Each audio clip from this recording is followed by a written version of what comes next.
Hey Adirondack Club family, it's Colin bringing you your Coach's Corner. This week we're going to talk about what should be included in a performance training programming. So when we look at our athletes, we try to fill up a bunch of different buckets, right? We've got mobility, flexibility. We've got stability and core. We've got our favorite, which is power. So how fast your athlete can move and express how fast they can move and jump and sprint. And then we have strength training.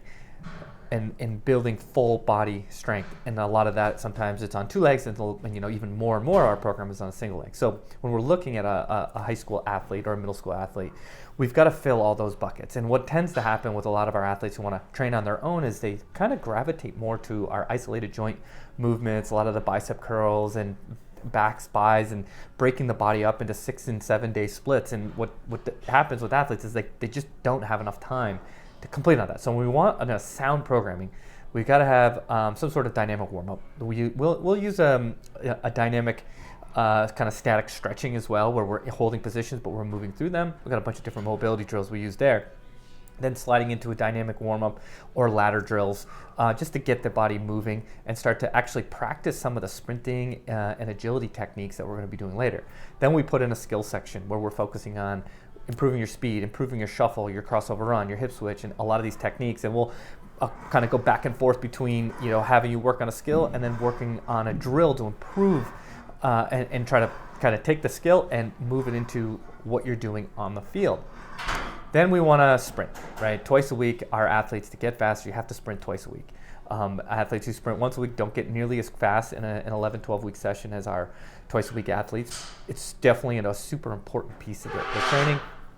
Then we've got to jump on some things, throw some things, and that's kind of our athletic power section. So we're jumping on boxes, jumping over hurdles, doing a lot of jumps to sticks, and then we move it into being a little bit more bouncy, and then we move into continuous, and then we've got various different med ball throws that really work on that athletic power. And then in our liftings, we want to focus on big multi-joint movements. There's times to do your bicep curls and some of that stuff, and we can, if we have time, we like to fit that in. Or if an athlete is training full body twice a week, yeah, go have your fun.